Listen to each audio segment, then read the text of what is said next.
he's doing something that's so difficult to do. Rehab in the big leagues while still playing an elite level hitter. But his fastball combination with the breaking ball and splitter and slider, there's nothing he can't do, and he's been a strike thrower since coming back.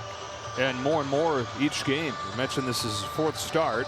1 run over the 4 innings. His last time he went 2 innings for the first time against Kansas City, and that strike percentage has gone from 57 in his first game to 67 in his second game to 75% against the Royals. Like you were mentioning, you're not supposed to be able to do it like this quickly. You're really not, and he's definitely got the weapons. Ohtani and the Dodgers have won 18 of their last 24 games. Major League best 56-33. Astros 27-10 since late May, the best record in baseball in that stretch. And look out right away, Isaac Paredes, who leads off, homered on the first pitch of the game yesterday. This time he takes ball 1.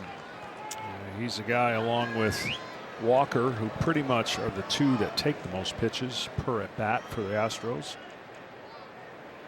This guy here in Paredes has seen more pitches than anybody in baseball the last couple of years. Kind of reestablishing the identity that the Astros prided themselves on with all those pennant wins, division wins. Kind of got away from last year. A guy that embodies that approach up there in Paredes, who they got in the Kyle Tucker deal. Leads the team in home runs and in runs batted in. His 18th coming yesterday. And a good take on a pitch away here to get him ahead 2-1.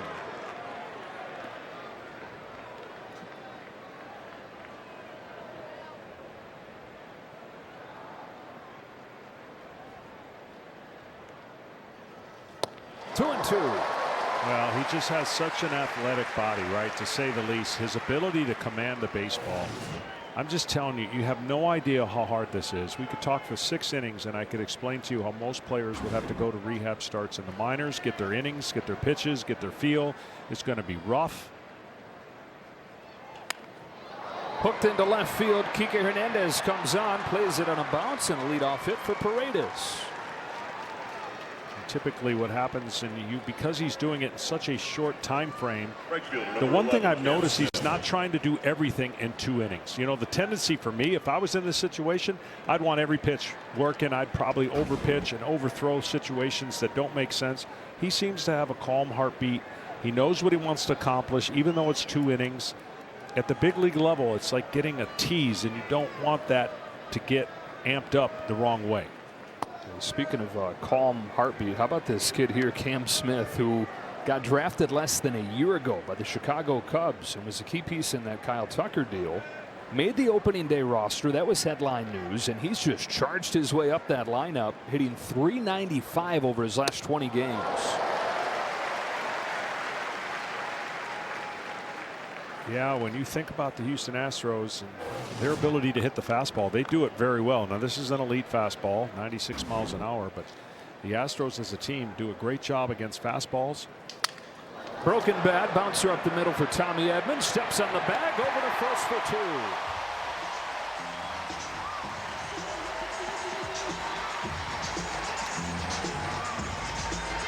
Just to give you an insight right here how good this pitch is, he cracks the bat. Goes up the middle and is able to, because he can't get out of the box that quick as a right-hander, able to turn the 2.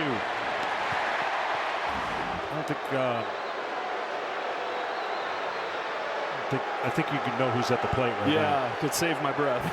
Fans telling you. The lone remaining position player from the 2017 controversial championship club, it's Jose Altuve, who responded to those boos by going 3 for 3 with a pair of home runs yesterday. And we were talking with Joe Espada before the game. He said it's just the latest example of this guy saying, this is my team, like he so often steps up and does. Rolls over to short and finishes off a 10-pitch first inning for Ohtani. Framber Valdez when you come back. Happy birthday to Shohei Ohtani. Turns 31 today. When Shohei was in high school, he scripted his whole life right down to each year. And it's uncanny how accurate a lot of it was. It was baseball stuff. It was personal stuff. He said that when he turned 31, he would have his first daughter. He missed that by like 2 months.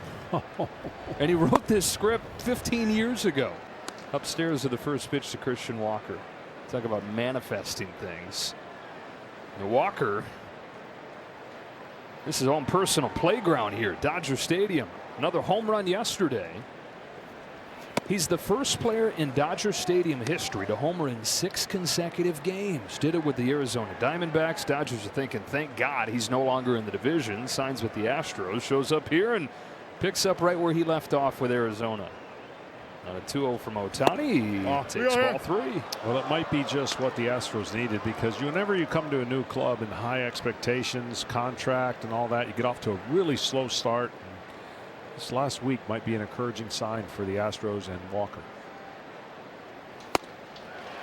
Ohtani finds the zone, and it's 3-1.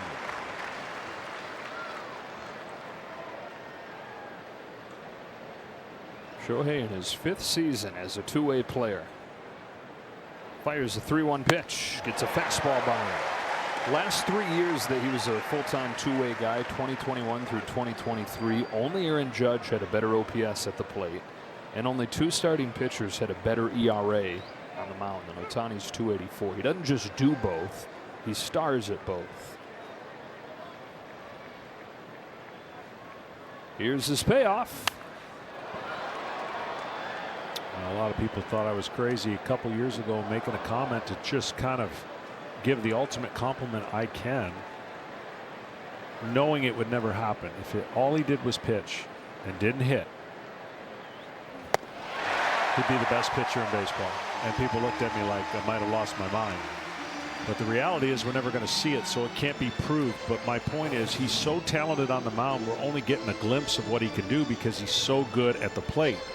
And so his ability, whether it's 3-0, come back and get a strikeout, he would be the best pitcher on the Dodgers if he was healthy for the postseason because of his heartbeat, because of his athleticism. I'm just telling you, we haven't seen the full greatness until these next couple years if he stays healthy. The discipline, the restraint, and you see it in so many different ways. You see it with the way he handles his day. How about budgeting 2 schedules? His schedule to train as a hitter, his schedule to train as a pitcher, both full-time jobs.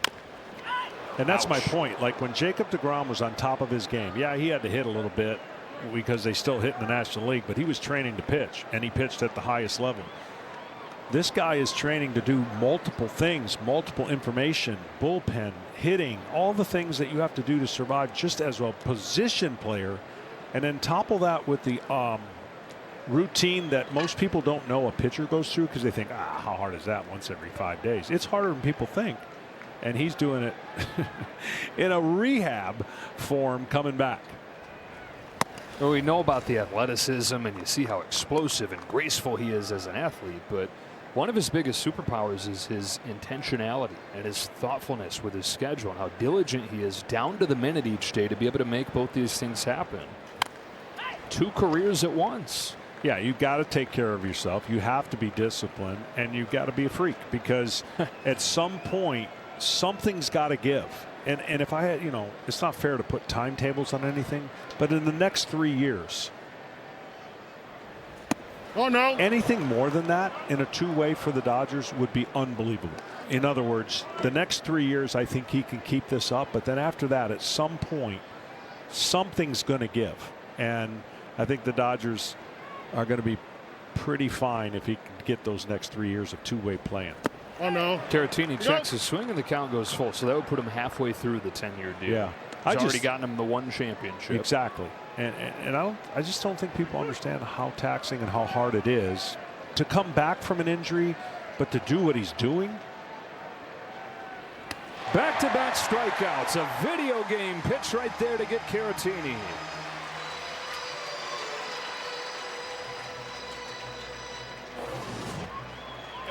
I mean, he just, again, is in the right place at the right time mechanically, throws all the pitches that you want for all the alleys to give a hitter a nightmare. And it doesn't look like, it just looks effortless. And that's, to me, if he can stay away from 100-mile-an-hour fastballs, then I think he's got a longer shelf life. So you don't like seeing, like we saw last week, 101.7, fastest pitch of his career. It's okay when you know you're only going an inning or two, I just don't think it's long-term 5-6 innings. Diaz down the line, foul. Because, you know, the reality of how many times will he pitch 5 innings this year? It may not even be a couple, might be a couple. But that's taking into effect the Dodgers get all their guys healthy that they've all assembled in their rotation.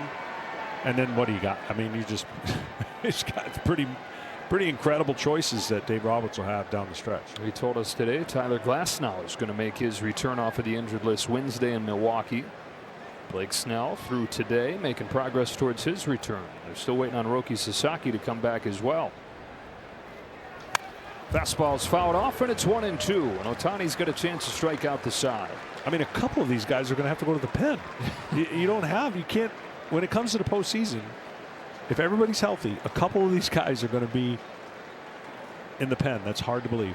You could imagine Ohtani in short bursts if he doesn't get fully built up like the rest of the starters. Here's his 1-2 to Diaz, and it's chopped foul.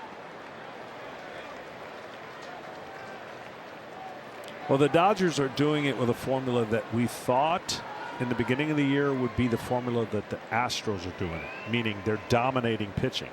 It's the opposite for the Dodgers. They're doing it with their offense. Their pitching is way down. Their innings in the bullpen #1 by a lot. That's got to change. Their injuries are the reason why their pitching is not where we thought it would be, because this is when everyone's healthy, it's probably the best pitching staff I've ever seen for stuff, pure stuff. They've had to use 16 different starters.